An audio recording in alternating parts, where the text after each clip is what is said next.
Hi there. Have you ever seen a squirrel-ometer? Squirrel thermometer? I call it a squirrel-ometer. Well, let's see here. Now you have. There it is. So what the heck's going on here? We're at the squirrel table. I made a video about this recently, and it's just a table. Well, I made the video because we had moved it from the main part of the backyard over into this dog run, and the dog run is being used to keep dogs out, because I realized the squirrels, to get down from the trees and go over and eat the food we put out for them, were having to go through where dogs could get to them. They were having to go through the obstacle course from hell, and Indy had killed this baby squirrel, and we didn't think that was going to happen. And anyway, squirrel table's over here. So it rained pretty good yesterday, and the backyard gets a little muddy in places. You got these dogs, and they dig. There's places where there isn't any grass and stuff. So, long story short, the squirrels haven't eaten in 2.5 days, and I'm holding off feeding them today until I could go over to the sock monkey's house and pick that up. I had the idea. We have the camera here, link camera that records the squirrels, motion activated. And I thought, hey, we have all these video clips, and we watch the squirrels, watch the clips. Might as well have a thermometer in the background and can see the outdoor temperature, at least in the shade. Well, I hit my buddy, the sock monkey, up and asked him if he could help build. I ordered this from Amazon. It's just a cheap $20 thermometer. I told him what I wanted to do, and to put this in context, the sock monkey, he's my buddy. You've seen him in a couple of videos I've posted recently. He's a nice fellow that put the new grips on my golf clubs. And we've done a lot of stuff together. He went dove hunting with me in South Texas, so he's in some of those videos. Anyway, his history is he's been a U.S. Marine and a long-haul truck driver, and worked in maintenance and operations in the oil and gas industry.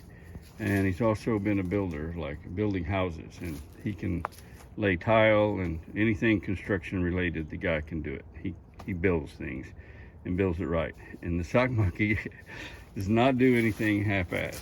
So check this out. I took him a piece of treated 2x4, an 8-foot piece, and the idea was I asked him for this to be heavy enough the squirrels couldn't push it around and knock it off the table. So here, instead of just hanging it on a nail, this bolt goes through and goes into that hole where you would normally hang it on a nail, so it ain't going nowhere. I mean, there's screws down here to hold it in place. That is a heck of a squirrel-ometer stand. I love it. What a good dude. So what else we got going on here? So the squirrels were probably, I figured, man, they will be hungry. So I can get this all set up and get the table cleaned off, do my normal maintenance on the squirrel table, and then they'll be down and they'll be eating and getting some fresh water and all that, and I get some good video. So when I come out here and bring this, and Sarah, my daughter, she had come up with, her friend gave her some pumpkins and told her that squirrels love pumpkin seeds. So Sarah's gotten all the seeds out of a pumpkin, and she wanted me to give them to the squirrels. No problem, brought that out. And when I get out here, look at that. What do we have here? Evidence of a crime. So if you've watched Mark Rober, the engineer Mark Rober, I think what made him sort of famous, or when his YouTube videos started blowing up, was the squirrel obstacle courses, where he put challenging obstacles in front of squirrels to get the nuts or the food, whatever, and they beat everything he put in front of them. And they're pretty amazing. They're devious little creatures is what they are, even though they're fun to watch. So there's a lid to it.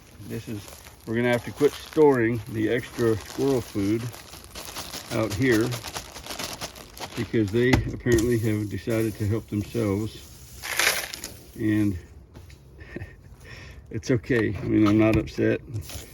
They're not hungry though. I don't know how deep it goes, but I don't know, probably for 2 or 3 inches in here, Most of it was just shells. And I'm not going to dump a bunch out just to get rid of that. We'll call that good. So I'm going to have to coat that back and forth in and out of the house, I guess, from now on. Should have known that.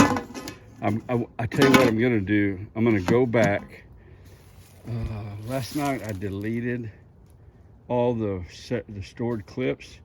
So I hope that happened since I did all that deleting. And we can watch them open it up. I'm going to see if I can find that. So I'm going to try to do this while I'm filming. Not that this is super interesting, but why not, right?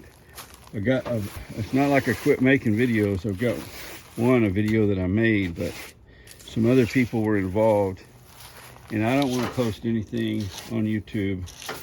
Yeah, this was done at a public place. I mean, I could post it, but I don't want to upset anybody or make anybody unhappy. So I want everybody that appears in that video and everything about it. It was done at a public place owned by the city of Brenham. And I'm going to get the right permission for all the thumbs up from everybody before I post that. So I think that's good enough for us getting rid of the old stuff. And I'm going to put that right back here. And put the water thing right in front of it. Right there, pretty good. Okay. Give them some fresh water. It's not just squirrels either, it's birds. We have cardinals, red birds, and a blue jay. We're hoping one day we get green jay. We used to do this down in Victoria. We had the green jays from time to time. Okay. So we got fresh water. And we got pumpkin seeds in there, and I'm really shocked that the squirrels didn't help themselves. This is shelled, cracked pecans. I think they're called pecan pieces. Get them at HEB.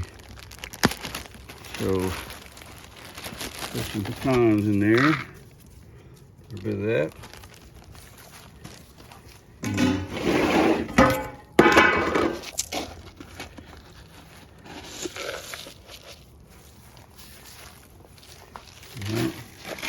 I can put it right in front of the camera to get some really good shots of little critters scarfing up groceries.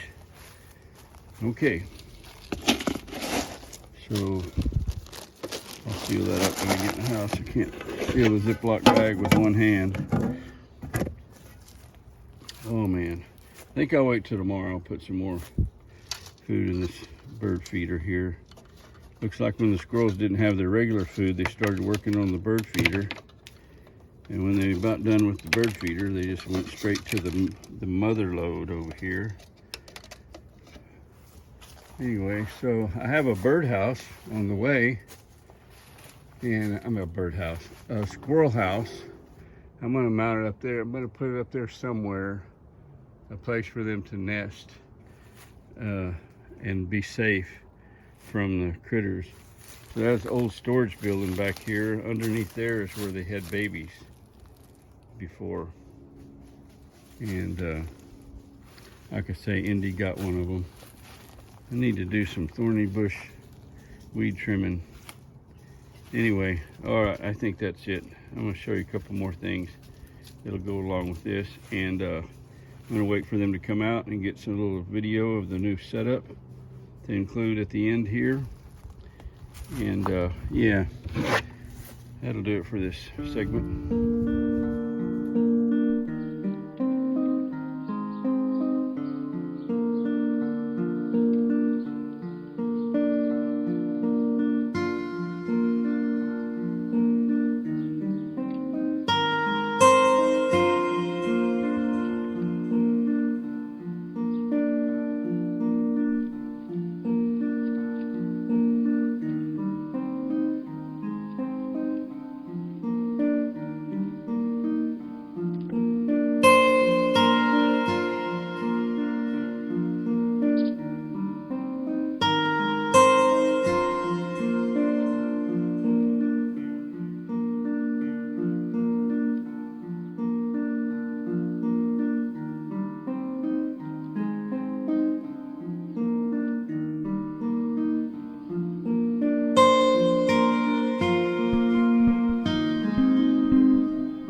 you.